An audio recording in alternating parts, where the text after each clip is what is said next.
Lady Catherine walked through the marble corridors of Ravenshollow Palace with her usual grace, her silk gown rustling softly against the polished floors.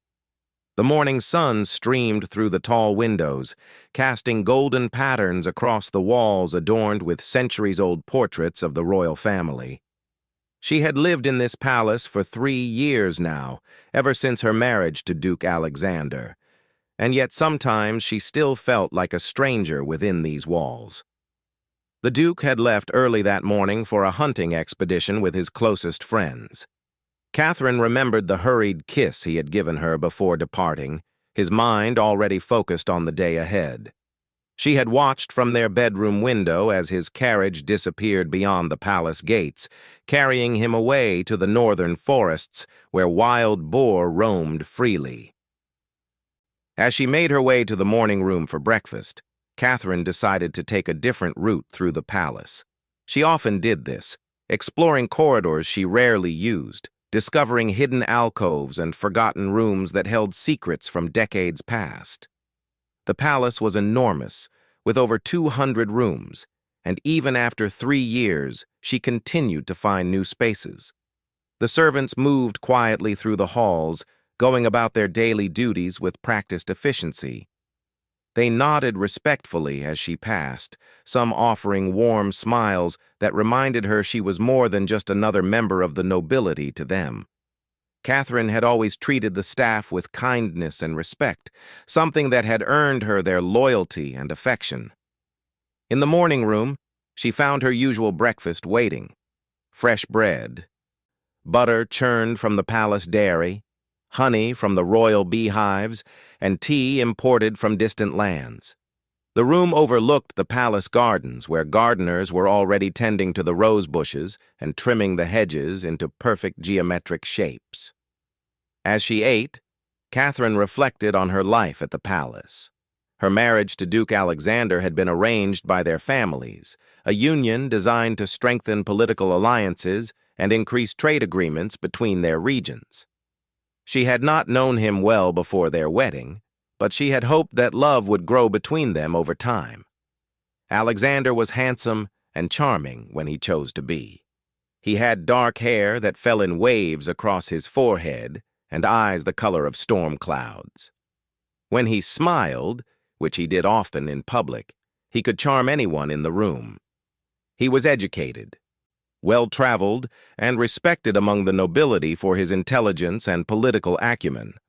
But in private, Catherine often felt there was a distance between them that she could not bridge. Alexander was kind to her, certainly, but there was always a sense that his thoughts were elsewhere, that some part of himself remained hidden from her. He would spend long hours in his study, dealing with matters of state and business, and when they were together, their conversations often remained on safe, superficial topics. Catherine had tried many times to draw him into deeper discussions about their hopes, dreams, and feelings, but Alexander seemed uncomfortable with such intimacy. He would deflect her attempts with humor or by changing the subject to more practical matters. Sometimes she wondered if he had married her simply out of duty, just as she had married him. After breakfast, Catherine decided to visit the palace library, one of her favorite places in the entire building. The library was vast, with shelves reaching from floor to ceiling and filled with books collected over generations. There were works of philosophy, history, poetry, and fiction from all corners of the world. The room smelled of old leather and parchment, and sunlight filtered through stained glass windows, creating a rainbow of colors across the reading tables. She spent the morning lost in a collection of poetry, allowing the beautiful words to transport her to different worlds and times. Reading had always been her escape, a way to experience adventures and emotions that seemed absent from her daily life. In books, she found passion, romance, and excitement that she longed to experience in reality. Around midday, Catherine decided to return to her chambers to rest before the afternoon social activities. As she walked through the palace corridors, she passed Alexander's study. The door was closed, as it usually was when he was working. But today something made her pause. She tried the handle and found it unlocked. Stepping inside, she breathed in the familiar scent of leather and tobacco that always reminded her of her husband. The room was lined with books and maps, and his large oak desk dominated the center of the space. Papers were neatly arranged on its surface, along with his favorite fountain pen and an ornate letter opener. Catherine was not in the habit of examining her husband's private spaces, but something drew her toward the chair behind his desk. Hanging on the back of the chair was Alexander's favorite coat, a deep blue jacket made from the finest wool and tailored to perfection. He often wore it for important meetings and formal occasions. As she moved around the desk, the coat shifted slightly, and something small fell from one of the pockets onto the carpet below. Catherine looked down and saw a delicate gold earring lying on the Persian rug. She bent to pick it up, examining it carefully in the light streaming through the window.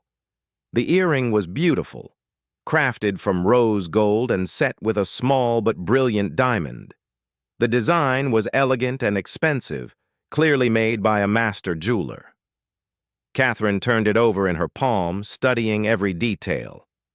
She knew immediately that this earring did not belong to her. Catherine owned many pieces of jewelry, gifts from Alexander and heirlooms from her family, but she had never seen this particular earring before.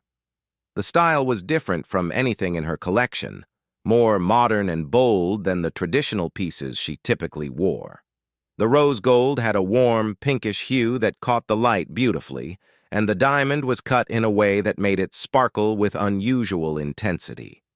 Her mind began racing as she considered how this earring might have come to be in her husband's coat pocket. The most innocent explanation was that he had found it somewhere and planned to have it returned to its owner. Perhaps a guest had lost it during one of their dinner parties, and Alexander had picked it up intending to ask around about its owner.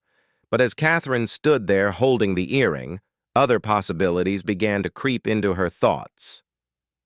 The earring was clearly expensive and personal, not the kind of jewelry that would be carelessly lost.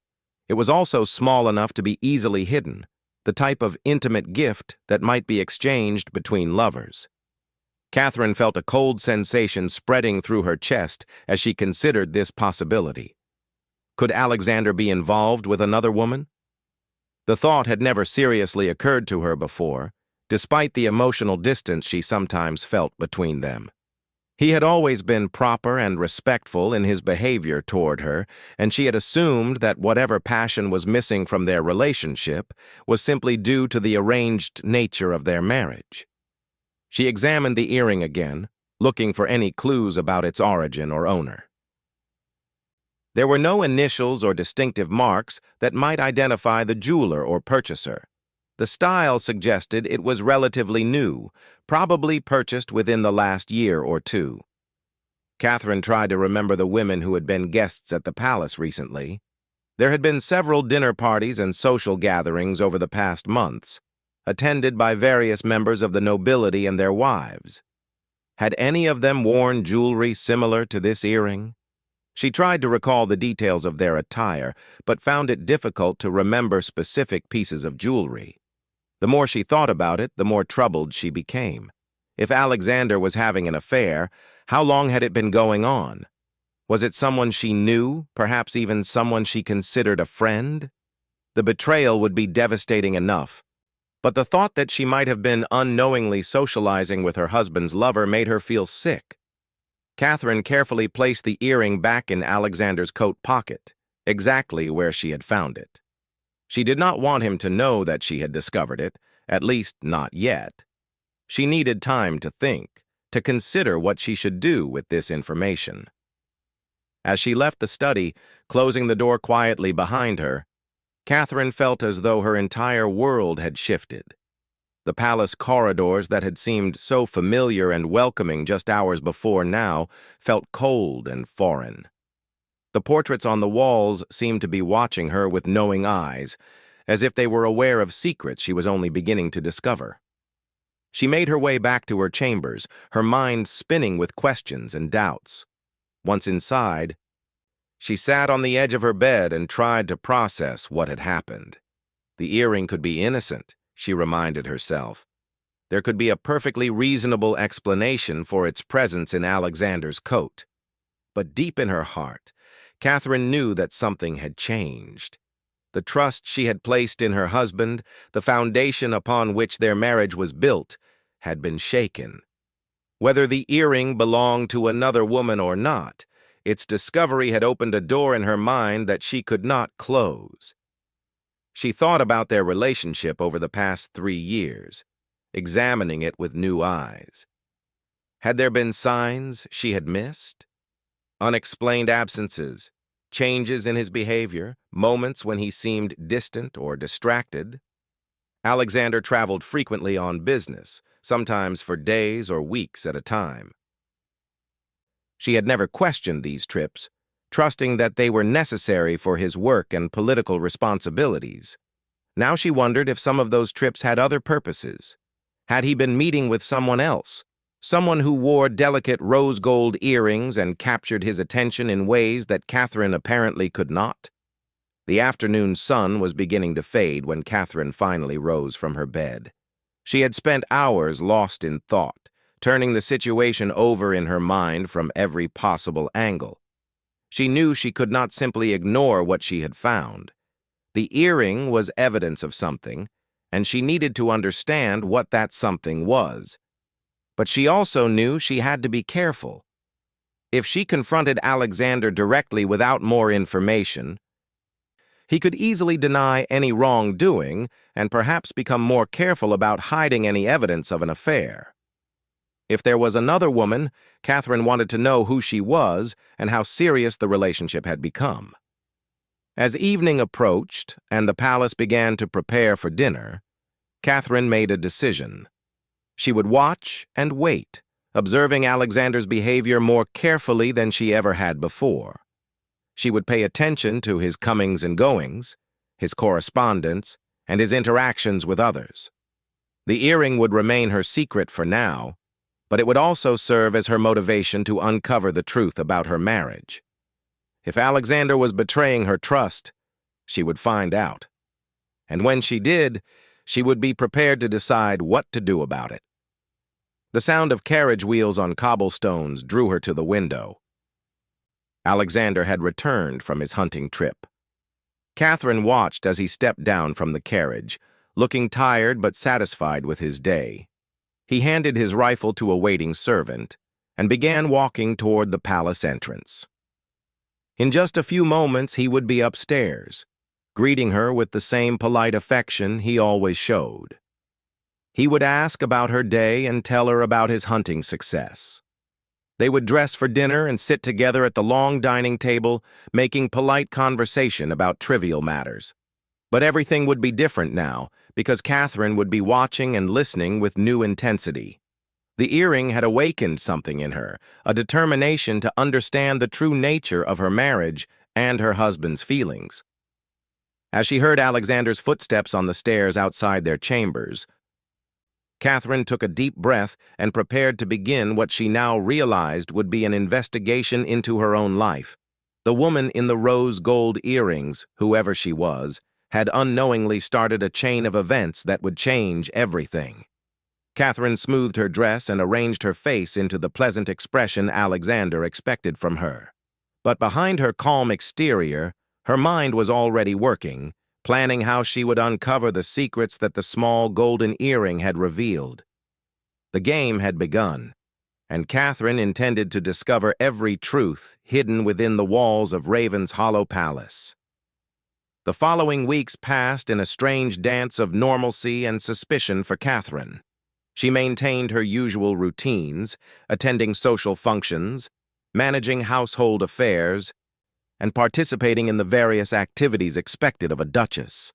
But beneath the surface, she was conducting a careful investigation into her husband's life, watching for any signs that might explain the mysterious earring. Alexander seemed unchanged in his behavior toward her. He was polite and attentive in the ways he had always been, sharing meals with her, escorting her to important events, and discussing palace business when necessary. But Catherine now noticed things she had previously overlooked. The way his eyes sometimes seemed distant during their conversations. how he would excuse himself to attend to correspondence that he claimed was too boring to discuss, and the frequency with which he found reasons to travel away from the palace. 3 days after finding the earring, Catherine began keeping a careful record in a small leather journal she hid beneath her mattress. She noted Alexander's daily activities, his visitors, his correspondence, and his travels. She paid particular attention to the names that appeared repeatedly in his schedule and the people with whom he spent the most time. One name that appeared frequently was Lady Vivienne Ashford, the wife of Earl Ashford, whose estate bordered their own territory. Lady Vivienne was younger than Catherine, perhaps 25 years old, with auburn hair and green eyes that seemed to sparkle with mischief. She was known for her beauty and her wit, and she often attended the same social events as Catherine and Alexander. Catherine tried to remember what jewelry Lady Vivienne typically wore. She recalled seeing her at various gatherings over the past months, always dressed in the latest fashion and adorned with beautiful accessories. But Catherine could not specifically remember seeing the rose gold earring, which frustrated her attempts to connect Lady Vivienne to her discovery. The Ashfords had been dinner guests at the palace twice in recent months, and Alexander had visited their estate on several occasions for what he described as business meetings about shared interests in trade routes and agricultural matters. Earl Ashford was known to be interested in expanding his family's merchant enterprises, and Alexander's political connections could be valuable in such endeavors. But Catherine began to wonder if these business meetings were providing cover for something more personal. She noticed that Alexander's mood always seemed improved after visiting the Ashford estate, and he would sometimes return with small gifts or trinkets that he claimed were tokens of appreciation from Earl Ashford. Catherine decided she needed to learn more about Lady Vivienne Ashford. She began making inquiries among her own social circle, carefully steering conversations toward topics that might reveal information about the Ashford family. She learned that Lady Vivienne had been married to Earl Ashford for only 2 years, that she came from a wealthy but not particularly noble family, and that she was known for her love of fine jewelry and fashionable clothing. More importantly, Catherine discovered that Lady Vivienne had been seen in the capital city on several occasions when Alexander had also been there on business. The timing of these visits seemed too coincidental to ignore, especially when Catherine realized that Alexander had never mentioned encountering Lady Vivienne during his trips to the city. Catherine also began paying closer attention to Alexander's personal habits and possessions. She noticed that he had acquired several new items of clothing in recent months, including new shirts and cravats that were more fashionable than his usual conservative style. His cologne had changed as well, shifting from the woody scent he had worn for years to something lighter and more modern. Most tellingly, Catherine observed that Alexander had become more careful about his correspondence. He had always been somewhat private about his business letters, but now he seemed to go out of his way to ensure that she never saw any of his mail. He would collect his letters personally from the butler each morning, and would take them directly to his study, locking the door behind him. One afternoon, while Alexander was attending a meeting with local magistrates, Catherine decided to take a closer look at his study. She had not returned to the room since finding the earring, but now she felt compelled to search more thoroughly for additional evidence. The study was exactly as she remembered it, neat and organized with everything in its proper place. Catherine began systematically examining the desk drawers, looking for anything that might provide clues about Alexander's relationship with Lady Vivienne or any other woman. In the bottom drawer of the desk, hidden beneath a stack of old agricultural reports, Catherine found a small collection of letters tied with a blue ribbon. Her hands trembled slightly as she untied the ribbon and began reading the first letter. The handwriting was elegant and feminine, written in violet ink on cream-colored paper that bore a subtle floral watermark. The letter was signed simply V and dated 3 months earlier. As Catherine read, her worst fears were confirmed. The letter spoke of secret meetings, stolen moments together, and passionate feelings that had to be hidden from the world. The writer, presumably Lady Vivian, expressed her longing for the times when they could be alone together and her frustration with having to pretend indifference when they met in public. Catherine's hands shook as she read letter after letter, each one more intimate than the last. The correspondence painted a picture of a love affair that had been ongoing for at least 6 months, possibly longer. The letters revealed that Alexander and Lady Vivian had been meeting secretly, both in the capital city and at various locations between their estates. One letter mentioned a gift that Lady Vivian had given to Alexander, describing it as a token of my love that you can carry close to your heart. Another letter referenced jewelry that Alexander had given to her, pieces that were far more beautiful than anything my husband has ever chosen for me. The most recent letter, dated just 2 weeks earlier, discussed plans for Lady Vivian to visit the palace under the pretense of discussing a charitable project with Catherine. The letter made it clear that the real purpose of the visit would be to allow the lovers to spend time together while maintaining the appearance of a social call. Catherine realized with a sinking heart that this visit had already taken place. Lady Vivian had indeed come to the palace 10 days earlier, ostensibly to discuss organizing a fundraising event for a local orphanage. Catherine had received her graciously, spending nearly 2 hours discussing the details of the proposed charity work. During that visit, Lady Vivian had been wearing a beautiful set of jewelry, but Catherine now realized she had not been wearing earrings at all. Her hair had been arranged in an elaborate style that covered her ears completely. Catherine wondered if Lady Vivian had deliberately chosen that hairstyle to hide the absence of one of her favorite earrings. The implications of the letters were devastating. Not only was Alexander having an affair, but he had been carrying on this relationship for months while maintaining the facade of a loving marriage. He had been lying to Catherine daily, planning secret meetings with his lover and allowing Lady Vivian to visit their home under false pretenses. Catherine felt a mixture of anger, betrayal, and deep sadness as she carefully retied the letters with their blue ribbon and returned them to their hiding place. The evidence was now clear and undeniable, but she still needed to decide what to do with this knowledge.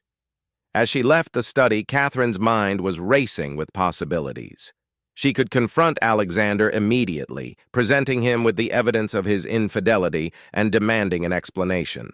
She could confront Lady Vivian directly, either privately or publicly, exposing the affair to society. She could inform Earl Ashford of his wife's betrayal, potentially destroying the Ashford marriage as well as her own. But Catherine was the intelligent woman who understood the complexities of her situation. Any action she took would have far-reaching consequences, not just for herself and Alexander, but for both families and their positions in society. A public scandal could damage reputations and political alliances that had been carefully built over generations. She also had to consider her own future. If she exposed the affair, what would become of her? Divorce was possible but difficult and socially damaging for women of her position. She would lose her status as a duchess, her home at the palace, and much of her financial security. She would likely be forced to return to her family in disgrace, forever marked as a woman who could not hold her husband's affections. That evening at dinner, Catherine found herself studying Alexander with new eyes. He seemed relaxed and content, discussing the day's meetings and sharing amusing stories about the various personalities he had encountered. He asked about her day with apparent interest and complimented the cook on the excellent preparation of the evening meal. To anyone observing them, they would have appeared to be a happily married couple enjoying each other's company. But Catherine now knew that Alexander's cheerful demeanor was partly the result of his secret happiness with another woman. Every smile he gave her felt like a lie, every kind word a betrayal. As the days passed, Catherine found herself watching Lady Vivian Ashford whenever they encountered each other at social events. She studied the woman's behavior around Alexander, looking for signs of their secret relationship. She noticed subtle glances exchanged across crowded rooms, the way Lady Vivian's eyes would light up when Alexander entered a space, and how they managed to find opportunities for brief private conversations during public gatherings. Lady Vivian was skilled at maintaining appearances, Catherine had to admit. She was charming and friendly toward Catherine, never showing any sign of guilt or discomfort about her affair with Alexander. She spoke enthusiastically about the charity project they had discussed, even suggesting additional fundraising ideas that would require future meetings. Catherine began to understand that Lady Vivian was not just Alexander's lover, but also a sophisticated woman who understood how to navigate the dangerous waters of an extramarital affair in their social circle. She was taking calculated risks and managing to maintain her reputation while pursuing her desires. The knowledge of the affair began to change Catherine in ways she had not expected. She found herself becoming more observant and analytical, studying the behavior and motivations of everyone around her. She began to see the palace society with new eyes, wondering what other secrets and hidden relationships existed beneath the surface of polite social interaction. She also began to reassess her own marriage and her expectations from life. For 3 years, she had accepted the emotional distance between herself and Alexander as normal for an arranged marriage. She had focused on being a dutiful wife and had hoped that affection and possibly even love would develop between them over time. But now Catherine realized that Alexander was capable of passion and deep feeling. He was simply choosing to share those emotions with another woman. The problem was not that he was incapable of love, but that he had never loved her and apparently never would. This realization was painful but also liberating in some ways. Catherine began to understand that she had been living her life according to other people's expectations rather than her own desires. She had been the perfect duchess, the ideal wife, the gracious hostess, but she had never really considered what she wanted for herself. As she continued to observe and gather information about Alexander's affair, Catherine also began to think about what kind of life she truly wanted. Did she want to remain in a marriage based on deception and duty? Did she want to continue pretending happiness while her husband pursued his real love elsewhere? Or was there another path available to her, one that might lead to genuine happiness and fulfillment? The earring that had started this entire investigation remained in Alexander's coat pocket, as far as Catherine knew. She had not checked again, afraid of being caught searching through his belongings, but she no longer needed that physical evidence. The letters had provided all the proof she required to confirm her suspicions. Now Catherine faced the most difficult decision of her life. Armed with the knowledge of Alexander's betrayal, she had to choose how to respond. The perfect duchess would probably continue to maintain appearances, accepting her husband's affair as long as he remained discreet about it. Many women of her social class lived with similar arrangements, finding satisfaction in their roles as wives and mothers while their husbands pursued their pleasures elsewhere. But Catherine was beginning to realize that she was not content to be the perfect duchess, if it meant sacrificing her own happiness and self-respect. The discovery of the earring had awakened something in her, a desire for honesty and authenticity in her relationships and her life. As autumn arrived at Ravenshollow Palace, bringing cooler weather and shorter days, Catherine knew that the season of her patient observation and careful investigation was coming to an end. Soon she would have to act on what she had learned, making decisions that would shape the rest of her life. The question was no longer whether Alexander was having an affair, but what Catherine intended to do about it. And as she considered her options, she began to realize that the answers might surprise everyone, including herself. Catherine's opportunity to confront the situation came sooner than she had expected. Alexander announced that he would be traveling to the capital for 2 weeks to attend parliamentary sessions and conduct business meetings. He seemed excited about the trip, more animated than Catherine had seen him in months. The night before his departure, Catherine made a decision that surprised even herself. Instead of continuing to suffer in silence or confronting Alexander with accusations, she chose a different path. She would give him an opportunity to be honest with her, to choose between his current life and the secret relationship that was clearly making him happier than their marriage ever had. After dinner, as they sat in the drawing room enjoying their evening tea, Catherine carefully broached the subject. She did not mention the earring or the letters, but instead spoke about their marriage in general terms.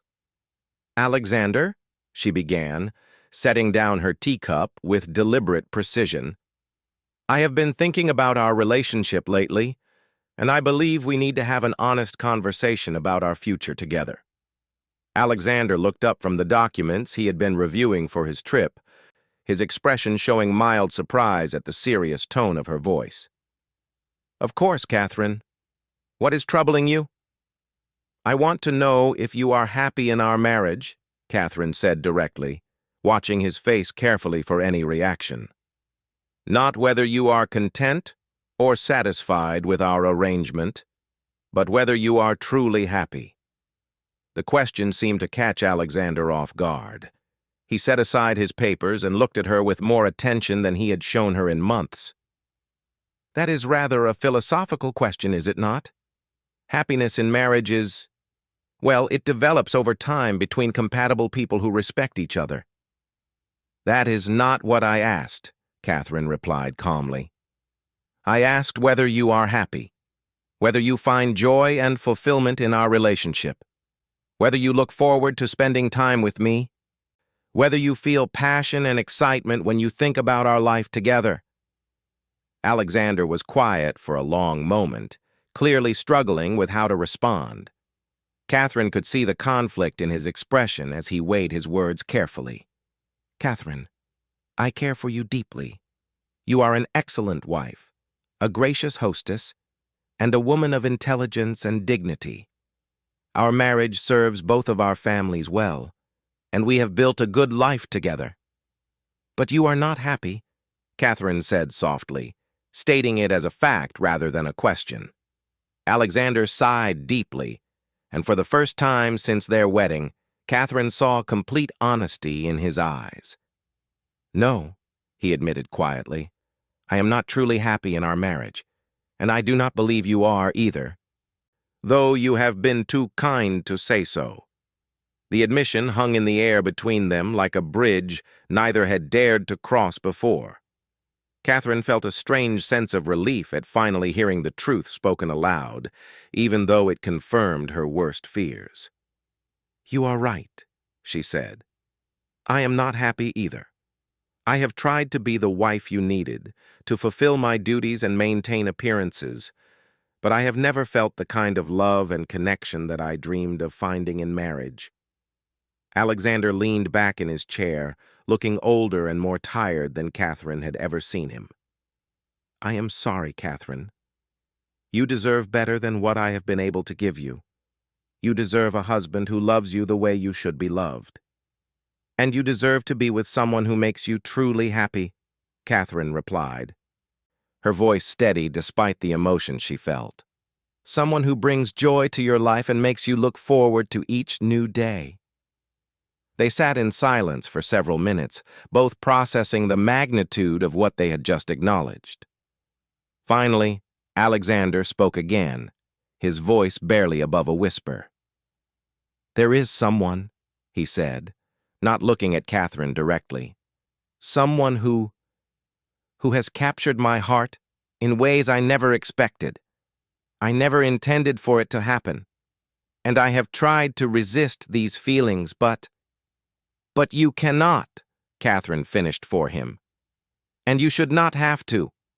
Love is not something that can be controlled or redirected simply because it is inconvenient." Alexander looked at her with surprise and something that might have been gratitude. "You are being remarkably understanding about this. Most wives would be less accepting of such a confession." Catherine smiled sadly. "Perhaps most wives would be, but I think we both deserve the chance to find genuine happiness. even if it means admitting that we cannot find it with each other.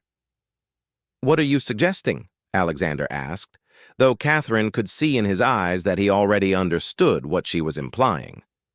"I am suggesting that we discuss the possibility of ending our marriage in a way that allows both of us to pursue the lives we truly want," Catherine said clearly. "We could arrange a legal separation or divorce that protects both of our reputations and financial interests while giving us the freedom to find real love and happiness." Alexander stared at her for a long moment, as if he could not quite believe what he was hearing. "You would be willing to do that? To give up your position here, your status as a duchess, your security?" "I would rather be genuinely happy as a commoner than miserable as a duchess," Catherine replied. "And I think you feel the same way about your responsibilities here.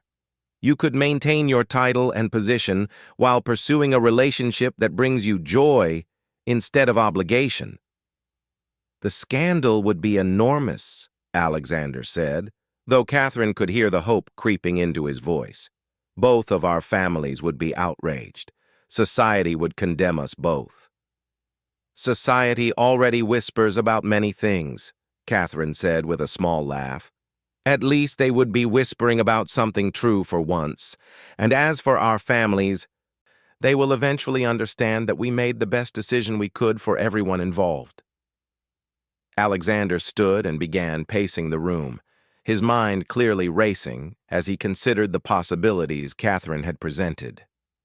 "It could work," he said slowly. "If we handle it carefully, with proper legal arrangements and gradual social preparation, it could actually work." "The woman you care for," Catherine said gently, "does she feel the same way about you?" Alexander's face transformed as he thought about his lover, showing more genuine emotion than Catherine had seen from him in their entire marriage. "Yes," he said simply. "She does. We have dreamed of a future together, but it seemed impossible given our current circumstances." "Lady Vivian Ashford," Catherine said quietly, watching as Alexander's eyes widened in shock. "How did you—" Alexander began, then stopped himself. "You know about Vivian?" "I found an earring in your coat pocket several weeks ago," Catherine explained. "It led me to investigate, and I discovered your correspondence. I am not angry, Alexander. If anything, I am grateful to understand the truth at last." Alexander sank back into his chair, looking both relieved and ashamed. "I am so sorry, Catherine. I never wanted to hurt you or deceive you. I tried to end things with Vivian several times, but you love her," Catherine said simply, "and she loves you. There is nothing shameful about that, even if the circumstances are complicated." "What about Earl Ashford?" Alexander asked. "He is my friend and political ally. This will destroy our relationship and potentially damage important business arrangements." "Earl Ashford deserves to know the truth about his wife's feelings," Catherine said.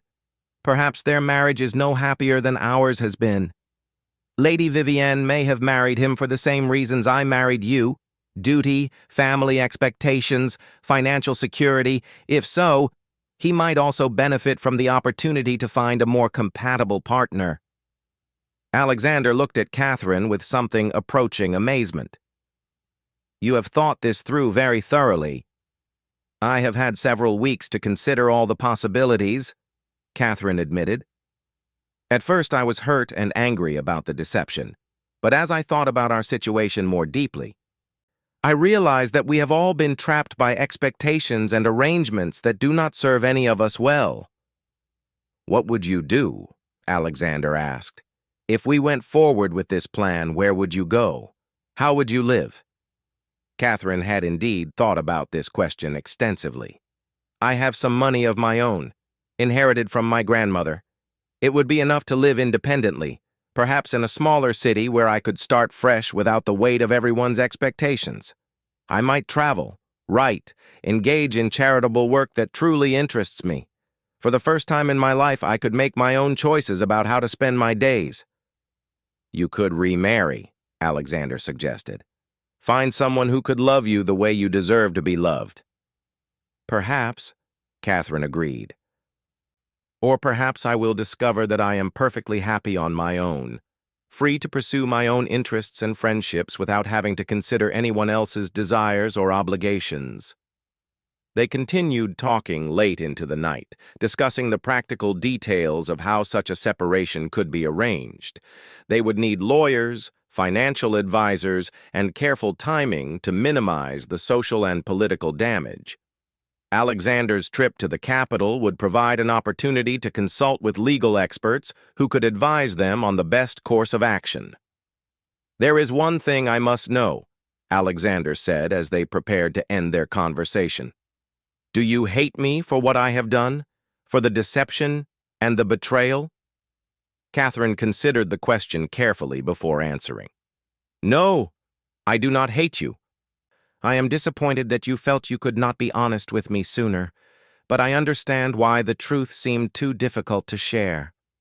We both entered this marriage hoping for something that was never really possible for us. Neither of us is to blame for that." "You are a remarkable woman, Catherine," Alexander said with genuine admiration. "Any man would be fortunate to earn your love freely given. And Lady Vivian is fortunate to have captured your heart," Catherine replied. "I hope you will both be very happy together." The next morning, Alexander departed for the capital as planned, but now his trip had a different purpose than anyone else knew. While he attended his scheduled meetings and parliamentary sessions, he would also be consulting with lawyers about the possibility of dissolving his marriage to Catherine. Catherine spent his absence preparing for the changes that lay ahead. She began organizing her personal possessions, determining what she would take with her and what would remain at the palace. She also started reaching out to old friends and distant relatives, carefully inquiring about opportunities that might be available to an independent woman of good breeding and modest means. Most importantly, Catherine began to envision what her new life might look like.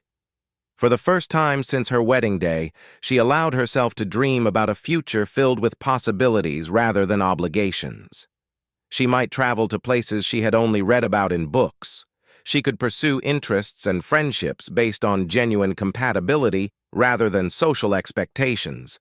She could even, as Alexander had suggested, open her heart to love again if she met someone who appreciated her for who she truly was. When Alexander returned from his trip 2 weeks later, he brought encouraging news. The lawyers had assured him that a divorce could be arranged with minimal scandal if both parties agreed to the terms and if the paperwork was handled discreetly. They had also provided guidance on financial settlements that would ensure Catherine's security without significantly damaging Alexander's estate. More importantly, Alexander had spoken privately with Lady Vivian during his time in the capital.